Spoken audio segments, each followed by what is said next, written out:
Is your business expanding where you're looking to hire your first employee?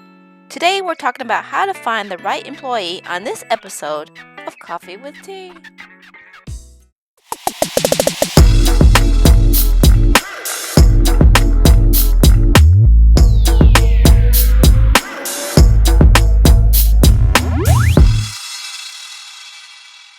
Hello, friends, and welcome to another episode of Coffee with Tea. I'm your host, Tanya Tyler, and I'm excited because we're going to talk to Ms. Brianna Henley, who's going to help us figure out how to find the right employees. So, without further ado, I'd like to welcome Ms. Brianna to the show. Welcome, my dear.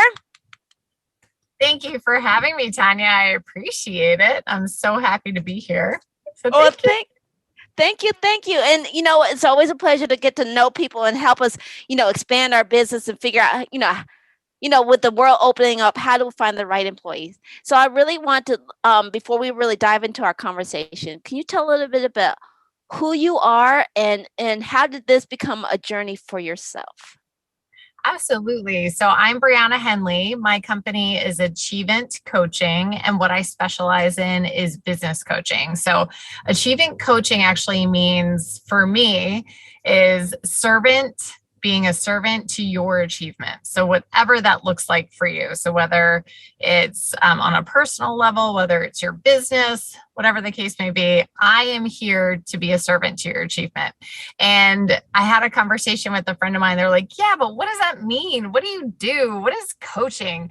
So for me, I provide the GPS, so the step to your business success. So whatever it is that you're having a problem with, an issue with, we're going to uncover. First, you have a pain point, figure out what that issue is, and then really uncover what that problem is, and then be able to put steps in place to be able to solve the problem. So all we're doing is solving problems, and then I get to hold you accountable to do it. Oh, that's fantastic. And like I said, I always love to know, how do people get into what they're doing? And I was reading that you're a child of entrepreneurs. So how was that like growing up? How did that affect you as to, doing what you're doing now? Yeah, so my parents, I grew up in the 80s. I grew up in the 80s and 90s. And during the 80s, there was a bit of a recession and my father was laid off. And he was in construction and needed to provide for our family. He was a project manager and they weren't building things. Nothing was happening. So he started his own company doing car detailing, auto detailing, got a contract with Marina, and off he went. He started doing his job and it became a company for him. And then my mom, I come from a blended family. My mom ended up moving out to Colorado and she finished her GED. She got a certification in interior design. She opened up a company and she sold her company after a couple of years, moved back east, started a company up again. And she still has that company now and she scales it when she needs to, up and down, depending on her needs. My dad retired probably about 5 years ago. And when he stopped working, the company went away. So in my life and in my world, I clearly saw that in my dad's case, he worked in his business. So he was the business. If he didn't show up, he didn't make money. When he went away, the business went away. So it didn't make money for him. And then on the flip side, I saw my mom, she sold her company. So she made it profitable enough and had the systems and bits and pieces in place that somebody else could take it and run with it. And she could still make money and then in turn start it back up again. She had a process, she had a system, she had things and tools in place. So that is an example of working on your business, that when she didn't show up, she had contractors, she had people that were doing things that she didn't necessarily have to be there for. Money was just coming in. So the goal as an entrepreneur, I would say, us living the American dream, everybody wants to be able to have numerous income streams and not have to do anything and make money while you sleep. Well, the way to do that is, if you have a business, you got to figure out, how can I work on it and not in it, and have the company make money for me and I'm not the one doing it. So that right there is what has driven me to be able to help other business owners, because that's always the hardest part. Typically, you become a a business owner because you love what you do, but you don't like who you're working for, or you get laid off or something happens. You're like, I can do this by myself. Why do I need, this company? But what people don't realize is that you have to wear multiple hats, your sales, your marketing, your bookkeeping, now you're everything. You're not just doing your job. Now you're doing everything. So figuring out at that point, who should be taking over? And this leads us into what we're talking about. Who should be taking over? Who can I hand my books off to? Who should I be handing the day-to-day stuff off to? How high of a level of a person do I need to bring on board? And what can I release and give to them? And then look inside themselves. Am I ready to do that? Am I too much of an OCD, type A person that I don't want to let anything go? So being able to figure out and judge where that person is at any given time. Well, you know what? We had a slight snag, but we're back on the conversation, and I wanted to make sure we cover the bases, because Brianna was talking about, if working on your business, working versus working in your business. And I want to make sure that people understand that as you're going to go ahead and start bringing employees on, which we're going to dive a little bit more into, maybe having the right mindset. So, Miss Brianna, I know we were talking about the difference of working in your business and working on your business. And I think you were explaining that your dad worked on his business, in his business, at least, he was the business, and your mom was on the business. On the business. I'm reading a book about this, and I can, confuse myself. So I always want to add that, this is a very important point that a lot of people have to say. So, we were expanding about that, and, we're going to talk a bit about, finding the right employees. But before we dive into it, it's like when you get ready to bring on an employee, that helps you build up your mindset. So I see that you believe in mentors and coaches. So how important is that to prepare yourself for bringing on employees? Instead of, I think because you talked about you love what we do, but if you don't have the right mindset to be able to bring in employees, what do you need to maybe help you get in place to start thinking about that? Yes, I think when people start bringing on employees, usually it's because there's stress on that owner. So there's something going on. They have to wake up at 3:00 in the morning to get stuff done. They're working until 11:00 at night. They're missing time with their kids. Their wives and their families are like, hey, by the way, we're over here. Or their husbands are like, you forgot about me. What's going on? I want my wife back.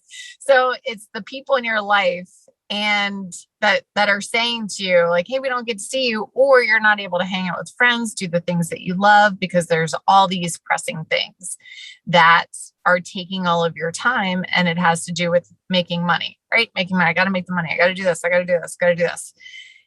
There comes a time when you have to sit back and say, this is that 80-20 rule that everybody hears about, right? That 80-20, it's a universal law. So 20% of the things that you do drive 80% of the business. 20% of the customers that you have drive 80% of your business. And we can keep going all day long of what this looks like. So being able to drill down and figure out, all right, what are the things that I'm doing that are actually driving the business? What are those things? What does that look like? So you do have to sit down and take a look at your schedule. You can even do a time audit and sit there from the time that you wake up, write down the things that you're doing. I'm making a phone call. Is it a business phone call? Is it a sales phone call? What type of phone call is it? Are you accepting more things that people are trying to sell you, or are you actually going out there and making those phone calls?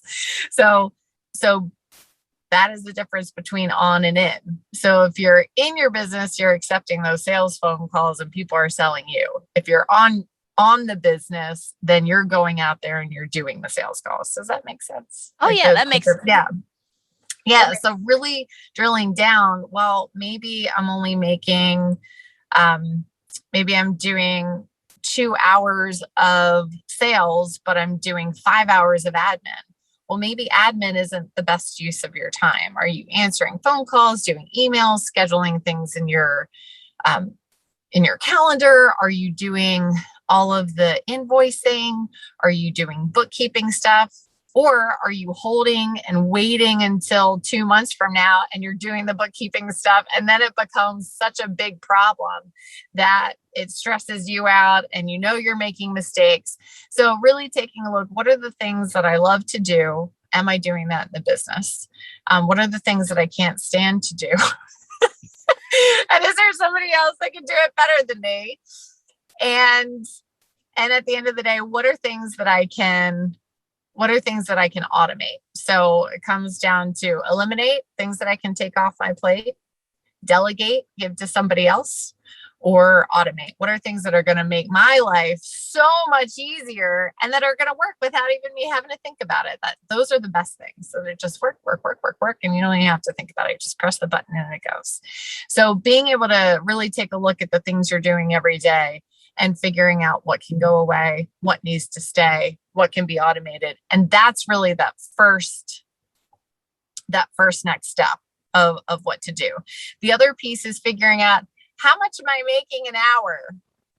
How much should I be making an hour? How much am I really making an hour? So if I really think that I should be making $250, $500 an hour, and I'm just throwing a number out there, but really when it comes down to it, I'm working so many hours, I'm only making $11 an hour, then maybe it's time I pay somebody else who actually is making $11 an hour to do those things that I just don't have time to do. Right. And that's a great way to figure out too. I love how you bring that up, because so before we dive more into what she talks about, like when we need to hire the right employee, I want to have a moment and say, if you're enjoying what Brianna is dropping and you're picking up the nuggets, please, this is the part where we say, give us a thumbs up, leave a comment down below so we can follow up with her. So we're going to dive into, so what's some of the steps as we go now into like how to find the right employee? And I know you're touching about it, like looking at your time step and your do you value your time? Is that, I guess that's a very valuable piece. Like, what are you actually, like I said, in the business, or you're on the business? So how do we figure out, the next, like you said, the next right step for hiring our employee? Yeah. So Stephen Covey has so on that note, real quick. So Stephen Covey is a great graph that you can go in and you figure out what are things that are a high skill level, what are things that are a low skill level, what are things that are high priority, what are things that are low priority. And after you do that audit, you fill out those things that are high priority, high skill, low priority, low skill, and everything in between. And it starts becoming clear to you of the type of person you need. And after you go through that exercise, maybe I just need a virtual assistant. Maybe that's all I need to manage my calendar, do my things. Okay. So what are some of the things that I need for them to do? And from your audit, you can say, I need for them to schedule my calendar. I need for them to look at my email. I need for them to respond back. And these at a low level need to be so simple. No thought needs to go into this. It needs to be, this is the process. This is what you do. This is what the outcome should be. When we're talking at that level, we're not confusing. We don't want them to think for themselves, to say, be intuitive and think like the boss. No, but not at that level, not at this level where it's process based. When this happens, that happens. This is the outcome. So once you figure that out, you can look at the different things around you. So it's kind of like, think of it like this. Think of recruiting as like fishing. Like you're like, oh, I've got this perfect job description. I've got this perfect job. I'm just going to throw my line out there. Well, there's a lot of different places, especially in the internet, that you can go fishing that are ideal spots. It's almost like dropping your little hook in those ideal spots. So you want to be able to get as many applicants as possible, so you have options. Now, if it's a lower level skill, you're going to be able to get a lot of candidates. So you might have 10 candidates, you might have 20 candidates. You need to decide, what exactly are you looking for? Am I looking for somebody with a degree? What are their knowledge, skills, and ability? Am I looking for somebody with a certain number of years of experience? What are the extras that they need to have? They need to be able to be proficient in Word, like all those basic things. So you have to drill down and really figure out what that looks like. And then you have to create a project description that has all those bits and pieces. What are we looking for as far as the project is concerned? And then who are you as a company? And why the heck would somebody want to work for you? Right. What makes you so special that somebody would want to work for you? So being able to put that information out there, come up with the project description, you can just go online. Indeed is a fantastic place to be able to. It's cheap too. Pay-per-click, super cheap. I think you can get your first one. It's like $33. Like it's cheap. So Indeed would be good. ZipRecruiter is another good one. That's if you're going to be advertising, spending money. The other piece is through referrals. Referrals, talk to the people around you. Who needs a job? Again, if you've clarified what you're looking for, don't waver on that. So if your sister's son's friend is needing a job and they don't match your description, do not hire them because it's going to be a problem down the road. So if you have a criteria, stick to that criteria. Let's see what comes in.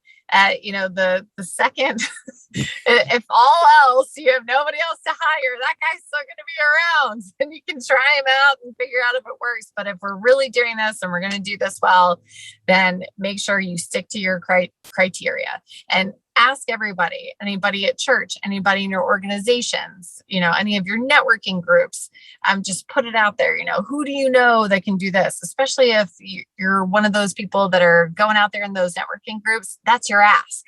Do that as your ask because people need to know. Put it out on your social media, anywhere and anywhere that somebody can see this. That's where you put it out. We are in such an awesome, awesome time that you can just pop it on your social media, Facebook, Instagram, Twitter, reach out to your networking folks, talk to all your people, all the people that either are your customers, because, if they love you, then they'd love to have somebody that can help you do better. So there's a lot of options when it comes to that. The other piece, if it's a higher level person, you might have to get more industry specific. So that could be something where LinkedIn, you might need to do some browsing and some nosiness and stalking on LinkedIn. You might need to pay a little bit more money. I think it's like 600 and change to be part of the recruiter, like do the higher levels. So you can go into third and other levels and do in-mails and do stuff like that. LinkedIn recruiting is extremely expensive. So just know if you put a job posting up there, it's going to be a good chunk of change. Not to say that it might not be worth it, but Indeed, ZipRecruiter's fine. Do some stalking for $600. You'll be good to go. That's my advice there. If it's something that's super, super high level, you don't have the time for it, you need the help. There's people who can help you. There's agencies. So you've got agencies that can be specific. So if you're looking at an admin, there's all kinds of different agencies. Pick two and talk to them, figure out what, have them communicate what the needs are for you. And then they'll provide people. Again, it's going to cost a little bit more money, but if you don't have the time and that's something that you're willing to do, that's also another option. And we're sitting in a weird time right now. So there's a lot of people that need. Okay, here's us. Unemployment is high, so that potentially there are a lot of people that need jobs. So one of the ways that I'm hearing that business owners are going about hiring people is for waitressing jobs or things of that nature. They're saying, look, if you stay with me for 3 months, I'm going to give you a bonus. If you stay with me for 6 months, I'm going to give you another bonus. If you stay with me for a year, we're going to give you another bonus. So having that incentive to keep people on so they're not stopping and looking for the next thing. So those are some little things, little incentives. Why would we want to work for you? Why would anybody want to work for you? Well, guess what? I got a bonus structure set up. And if you stay with me and you're performing at a certain level, we're going to bring you on board and we're going to get you paid out because you're doing such a good job. So let's go back. After you get all these candidates, what the heck do I do? You got like 30 people. How am I going to figure out? I got to go through their resumes. And I got to walk through, figure out to see if they meet the criteria. And now you've got 8. How do I go? Do I have set up interviews with all these people? What do I need to do? The cool part about all this screening is that typically within Indeed and in ZipRecruiter, They have knockout questions. So you can have somebody apply, but then they have to answer 5 or 6 knockout questions, so that then you're going to know that they're not even qualified. So that is like amazing. That right there, that's a recruiter's job. They're doing it for you. Love it. And they'll also recommend other people that they think would be a good fit. And that's huge too. So again, Indeed is worth the money. They're not paying me, but they should, because Indeed is worth the money. It is definitely good. Definitely good. So when you're doing your phone screening and you've got all your questions, you drill down to those 5 candidates, make sure you're writing questions ahead of time. Have you ever done this type of work before? How many years have you done it? Yeah, it might be on the resume, but maybe it's a little spotty. You got to ask that question. Talk to me about a difficult situation that you've had. How did you handle it? What everybody talks about, your greatest strengths and your greatest weaknesses. I like seeing how creative people get, because I want to know. So I don't think that's necessarily a bad thing. I think you should ask those questions. Again, these conversations should probably be about an hour, even less. I mean, you can probably get a feel for people just with how they talk, how they're responding to you, what they're saying, the jobs that they've had, being able to have them communicate to you clearly and concisely. If you get this feeling that it's just not clicking, there's something that's just not working, but they feel as though that they fit. Like they fit everywhere else, but they're just not clicking somewhere else. It might be an opportunity where you can ask some other questions to knock them out. If you think that there's something else that maybe they don't quite have as many years of extensive experience, or maybe, how would you handle a situation, or how do you handle a culture that is, if they're dry, like how do you handle an upbeat culture? Do people get on your nerves? Like, talk to me about a situation where, somebody's personality just wasn't a good fit for yours. How did you handle that? And being able to hear how they handle that situation. So being able to ask those behavioral type questions to really see if they're a fit, because you're interviewing them, and then encourage those questions back. They're interviewing you. You might not be a fit for them. And that's okay. There's nothing wrong with that. It'll save any problems that will happen down the road. Right. You have to let them go. I love the tips that you're sharing. You, like I said, it's amazing how fast the time goes by so quick. And right? Almost done. I can't believe it, but I just have a couple of questions I want to cover, and then so we can always invite you to come back, because like I said, I think you're we're on the tip of the iceberg. So that's what I'd like to say. We are. So Ms. Brianna, I have a question. What's the one thing you want people to take away if they don't hear anything else from this interview? What's the one thing you want them to take away from this? For hiring people, make sure you are crystal clear on your expectations of that person. Crystal clear. So when they have a project in front of you, you have laid out step by step what you want them to do and what that final outcome should be. It should never, ever be something where you hand somebody something and expect something in return, because you're not going to get what you expect. It needs to be laid out exactly what you're looking for, step-by-step guide of, this is what I want for this particular process. This is what I want you to do for me. Because if you don't set the expectations, then you're sitting there all upset that you hired the wrong person. And the person's all upset that they accepted a job that they didn't like because you're upset with them. And all you needed to do was put down the steps of what needed to be done.